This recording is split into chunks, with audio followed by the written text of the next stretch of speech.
અમરેલી જિલ્લાના ધારી તાલુકાના ચલાલા શહેરમાં મોહરમ પર્વને શાંતિપૂર્ણ અને ભાઈચારાના વાતાવરણમાં ઉજવવા સર્વધર્મ સમભાવ બેઠકનું આયોજન કરવામાં આવ્યું હતું। આ બેઠકમાં હિન્દુ મુસ્લિમ એકતા અને સામાજિક સૌહાર્દનો સંદેશ આપવામાં આવ્યો હતો। બેઠકમાં ધારી બગસરાના ધારાસભ્ય જેવી કાકડિયા, અમરેલી જિલ્લા પંચાયતના ઉપપ્રમુખ મહાવીર બાપુ, ચલાલા નગરપાલિકાના પ્રમુખ જયરાજભાઈ વાળા સહિત રાજકીય, સામાજિક અને ધાર્મિક આગેવાનો ઉપસ્થિત રહ્યા હતા।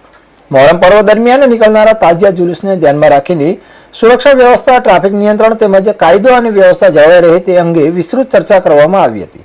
આ બેઠકમાં પોલીસ તંત્ર સાથે સંકલન જાળવીને શાંતિપૂર્ણ માહોલમાં પર્વની ઉજવણી માટે સૌના સહયોગની અપીલ પણ કરવામાં આવી છે।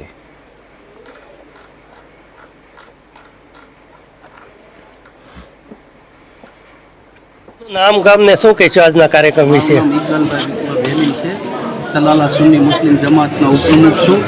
આજે મોહરમની તહેવાર નિમિત્તે નગરપાલિકાના સભ્યો, વેપારીઓ, તમામ સંસ્થાઓના આગેવાનો જે કોઈ અહીંયા હાજર રહ્યા તે બદલ તેમનો આભાર માનું। શું કહેશો આજના કાર્યક્રમ લઈને? જેવી કાકડિયા, ધારાસભ્ય ધારી બગસરા, મારું આ ટાઉન વિસ્તાર છે ચલાલા, એમાં રાજ્યના દર્શન કરવા માટે અમે આવ્યા છીએ। હિન્દુ મુસ્લિમ એકતા જળવાઈ રહે એટલા માટે અમે ગામના તમામ આગેવાનો, મુસ્લિમ સમાજના આગેવાનો બધા સાથે મળીને તાજિયાનો ઉત્સવ ઉજવી રહ્યા છીએ। ત્યારે આજે બધા આગેવાનો સાથે ઉત્સાહભેર આ પ્રસંગ ઉજવી રહ્યા છે। ઓકે સર, શું કહેશો?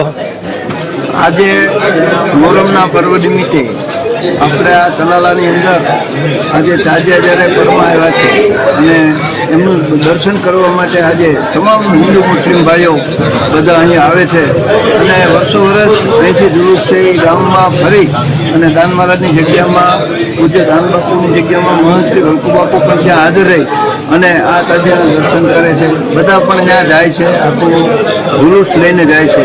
તો આ પર્વ નિમિત્તે બધાને મોહમ્મદ પૈગંબર સાહેબે જે સંદેશ આપ્યો છે, ખાસ તો દરેક બાબતને, દરેક ધર્મની અંદર સંદેશ સત્યના માર્ગે ચાલવાનો સંદેશ આપવામાં આવ્યો છે।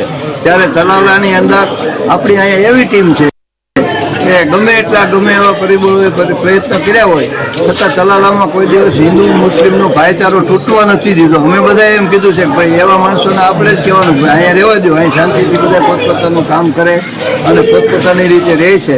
પરંપરાગત રીતે પોતપોતાનો ધર્મ પોતે પાળે એ એક જરૂરી છે અને એમાં દરેકને અબાધિત અધિકાર હોય અને એવા સંજોગોમાં આજે તાજિયા આવ્યા છે તો આપણે બધાને બધાને આપણે તો ખરા પણ મુસ્લિમ બિરાદરોને અને બહેનોને પણ બધાને અલ્લાહ પાક બધે એને શાંતિ અને અમન બક્ષે એવી પ્રાર્થના સાથે